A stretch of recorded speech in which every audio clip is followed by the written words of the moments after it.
Hello friends, welcome back to our channel Mom's Daily. ഇന്ന് ഞാനൊരു kitchen ടിപ്പായിട്ടാണ് വന്നിരിക്കുന്നത്. മിക്സിയുടെ കാര്യം തന്നെയാണെന്ന് പറയാൻ പോകുന്നത്. നമ്മുടെ എല്ലാ വീടുകളിലും ഉണ്ടാവുന്നതാണ് മിക്സി. അന്ന് ഈ മിക്സിയുടെ ബ്ലേഡിൻ്റെ മൂർച്ച കുറയാന്നുള്ളതും നമ്മുടെ വീട്ടിൽ സ്ഥിരം നടക്കുന്ന ഒരു സംഭവമാണ്. അപ്പോൾ അതിൻ്റെ ഒരു പരിഹാരമായിട്ടാണ് ഞാനിന്ന് വന്നിരിക്കുന്നത്. അപ്പോൾ ആ പരിഹാരത്തിനായിട്ട് ഞാനിന്ന് കൂടെ കൂട്ടുന്നത് ഈ ഒരു മുട്ടത്തോടാണ് കേട്ടോ. നമുക്ക് എല്ലാവർക്കും ചിലപ്പോൾ ചിരി വരുന്നുണ്ടാവും, അയ്യോ ഇതെന്താ മുട്ടത്തോട്. അതെ, ഈ മുട്ടത്തോട് വെച്ചിട്ടാണ് നമ്മുടെ മിക്സിയുടെ മൂർച്ച നമ്മൾ കൂട്ടുന്നത്, ബ്ലേഡിൻ്റെ മൂർച്ച.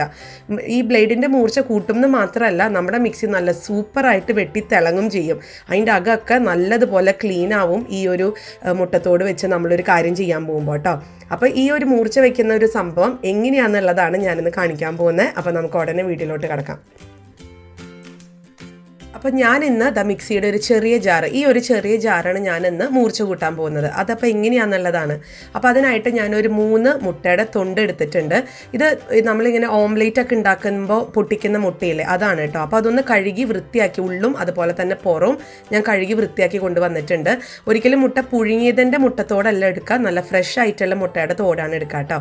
അപ്പോൾ ഇനി നിങ്ങൾക്ക്, ഞാനിവിടെ ഒരു 3 എണ്ണമാണ് എടുക്കുന്നത്, ചെറിയ ജാറായതുകൊണ്ട്. കുറച്ചും കൂടെ വലിയ ജാറാണെന്നുണ്ടെങ്കിൽ ഒരു 5 6 മുട്ടയുടെ തൊണ്ട് നമ്മൾ ഇതിനകത്തിട്ട് ഇടണം. ഇനി നിങ്ങൾക്ക് വല്ലപ്പോഴാണ് മുട്ട പൊരിക്കുന്നത് അല്ലെങ്കിൽ മുട്ട ഉണ്ടാക്കുന്നതെങ്കിൽ നമുക്ക് ഇതൊരു കഴുകി വൃത്തിയാക്കി ഫ്രീസറിനകത്ത് വെച്ചിട്ട് ഇതുപോലെ ക്ലീൻ ചെയ്യുന്ന സമയത്ത് നമുക്ക് മിക്സിക്കകത്തിട്ട് ഇതൊന്ന് അടിച്ചെടുക്കാം. അപ്പോൾ ഞാനിനി ഇത് വളരെ എളുപ്പമാണ്. ഇനി ഒന്നുമില്ല, ഇനി മിക്സിയുടെ ജാർ നമ്മൾ മിക്സിയിൽ ഇതൊന്ന് അടിച്ചെടുക്കാൻ പോവാണ്, നല്ല പൊടിയായിട്ട് അടിച്ചെടുക്കാൻ പോവാണ്. അപ്പോൾ ഇതൊരു മിക്സിയുടെ ബ്ലേഡിൻ്റെ മൂർച്ച കൂട്ടുന്നത് മാത്രമല്ല, ഈ മിക്സിയുടെ അകത്തുള്ള അഴുക്കുകളൊക്കെ പോവുകയും ചെയ്യും കേട്ടോ. അപ്പോൾ ഞാനൊന്ന് അടിച്ചെടുക്കാൻ പോവാണ്. അപ്പോൾ ഞാനൊരു 30 സെക്കൻഡോളം ഇത് അടിച്ചെടുക്കുകയാണ്. നല്ല പൊടിയായിട്ട് ആവുന്നത് വരെ തന്നെ അടിച്ചെടുക്കണം. ഇപ്പോൾ ഇവിടെ ഒരു 30 സെക്കൻഡ് കഴിഞ്ഞു, നല്ലതുപോലെ പൊടിയായി വന്നിട്ടുണ്ട്. അപ്പോൾ ഞാൻ അത് കാണിച്ചു തരാം. ഈ ഒരു പരുവത്തിന് വേണം കേട്ടോ, നല്ല പൊടിയായിട്ട് വരണം. ആ ഒരു മുട്ടത്തോടെല്ലാം പൊടിഞ്ഞ് ഇതുപോലെ വരുമ്പോഴാണ് ആ ഒരു ബ്ലേഡിന് മൂർച്ച വരിക. അപ്പോൾ ഈ ഒരു മുട്ടത്തോട് നമ്മളിങ്ങനെ ഇത് പൊടിക്കുന്നത് വഴി ഇതിൻ്റെ ബ്ലേഡിൻ്റെ മൂർച്ച കൂട്ടുന്നത് മാത്രമല്ല, ഈ കാണുന്ന സ്ക്രൂ പോലുള്ള ഭാഗം ഉണ്ടല്ലോ മിക്സിക്കകത്ത്, അതിലൊക്കെ എപ്പോഴും നമ്മൾ എന്തെങ്കിലുമൊക്കെ നമ്മൾ അരയ്ക്കുമ്പോൾ അതിൻ്റെ മഞ്ഞ നിറം അങ്ങനെയൊക്കെ ഇത് മുട്ടിപ്പിടിച്ചിരിക്കാറുണ്ട്. അത് നമ്മൾ എന്തുമാത്രം കഴുകിയാലും ചിലപ്പോൾ അത് പോവത്തുമില്ല. അപ്പം അങ്ങനെ വരുമ്പോൾ ഈ ഒരു പരിപാടി ചെയ്ത് കഴിഞ്ഞാൽ ആ സ്ക്രൂ ആണെന്നുണ്ടെങ്കിൽ നല്ല ക്ലീൻ ആയിട്ട് വെട്ടിത്തിളങ്ങും കേട്ടോ. ഇനി ഞാൻ ഈ ഒരു പൊടി മാറ്റി വയ്ക്കുകയാണ് ഒരു പ്ലേറ്റിനകത്ത്. ഞാൻ അത് കളയുന്നില്ല, ഇത് കളയരുത്. നമുക്ക് ഈ റോസാ ചെടി ചട്ടിയിലൊക്കെ ഇതൊന്ന് മണ്ണിൻ്റെ കൂടെ ഒന്ന് മിക്സ് ചെയ്ത് കൊടുത്തെന്നാൽ നല്ല വളക്കൂറാണ് കേട്ടോ. അപ്പോൾ ഇത് ഞാനിതൊന്ന് മാറ്റി വയ്ക്കുന്നുണ്ട്. ഇനി അടുത്തത് ചെയ്യാൻ പോകുന്നത്, ഈ ഒരു മിക്സി ജാറിനകത്ത് നമ്മൾ കഴുകിയെടുക്കുന്നതിനേക്കാളും മുന്നേ ഒരു 1/2 കപ്പോളം വെള്ളം ഞാൻ ഇതിനകത്ത് ചേർക്കാണ്.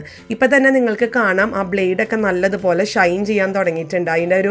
അതിൻ്റെ മൂർച്ച നല്ലതുപോലെ തന്നെ വന്നിട്ടുണ്ട്. എനിക്കറിയില്ല വീഡിയോയിൽ അത് കാണുന്നുണ്ടോയെന്ന്. നമുക്ക് നേരിട്ടാണെന്നുണ്ടെങ്കിൽ ഉള്ളൊക്കെ നല്ലതുപോലെ ക്ലീൻ ആയിട്ടുണ്ട് കേട്ടോ.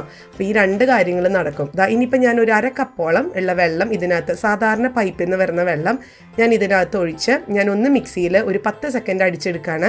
അത് വേറെ ഒന്നിനുമല്ല, അതിനകത്ത് എന്തെങ്കിലുമൊക്കെ അഴുക്കോ ഇതുപോലൊക്കെ അവിടെ ഇവിടെയൊക്കെ ഈ ഒരു മുട്ടേര തൊണ്ട് അല്ലെങ്കിൽ മുട്ടേര ഒരു പൊടി എവിടെയെങ്കിലും ഇരിക്കുന്നുണ്ടെങ്കിൽ അതൊക്കെ ഒന്ന് ക്ലീൻ ആയിക്കോട്ടെ എന്ന് വെച്ചിട്ടാണ് കേട്ടോ. അപ്പോൾ ഇത് നല്ലതുപോലെ തന്നെ ക്ലീനായി വന്നിട്ടുണ്ട്. ഇനി നമുക്കിതൊന്ന് ഈ വെള്ളം കളഞ്ഞ് ഞാൻ കഴുകിയെടുത്ത് വന്നിട്ടുണ്ട്. നമ്മുടെ മിക്സി നോക്കിക്കേ, ഞാൻ ആദ്യം എടുത്ത പോലെ തന്നെയാണോ മിക്സി എന്നൊന്ന് നോക്കിക്കേ. ഞാൻ ആദ്യം എടുത്തപ്പോൾ ചെറിയ പാടുകളൊക്കെ അവിടെയൊക്കെ ഉണ്ടായിരുന്നു. അതുപോലെ മിക്സിയുടെ ബ്ലേഡിൻ്റെ മൂർച്ചയാണെങ്കിലും നമുക്ക് ശ്രദ്ധിച്ചാൽ കാണാൻ പറ്റും, നല്ലതുപോലെ ഒന്ന് മൂർച്ച കൂടുമ്പോൾ നമുക്കറിയാലോ ഒന്ന് തിളക്കൊക്കെ വരുമെന്ന്. ആ ഒരു പരുവത്തിന് ഇതായിട്ടുണ്ട് കേട്ടോ. അപ്പോൾ ഇത്രയേ ഉള്ളൂ നമ്മുടെ മിക്സിയുടെ മൂർച്ച കൂട്ടാനുള്ള, ബ്ലേഡിൻ്റെ മൂർച്ച കൂട്ടാനുള്ള പരിപാടി. ഇത് വളരെ എളുപ്പമല്ലേ, നമ്മുടെ വീട്ടിൽ എപ്പോഴും ഉണ്ടാകുന്നതാണ് ഈ മുട്ടേര തൊണ്ടൊക്കെ. അപ്പോൾ അത് വെച്ചിട്ട് നമുക്കത് ഇതുപോലെ മിക്സിയുടെ ബ്ലേഡ് മൂർച്ച കൂട്ടാം. അതുപോലെ വീട്ടമ്മമാർക്ക് പണികളൊക്കെ എളുപ്പമാക്കും ചെയ്യാം കേട്ടോ. അപ്പോൾ ഈ ഒരു വീഡിയോ നിങ്ങൾ എല്ലാവർക്കും ഇഷ്ടപ്പെട്ടെന്ന് വിചാരിക്കുന്നു. അപ്പോൾ അടുത്തൊരു വീഡിയോയിൽ കൂടെ നമുക്ക് ഉടനെ കാണാം. അൻറ്റിൽ ദെൻ ബൈ.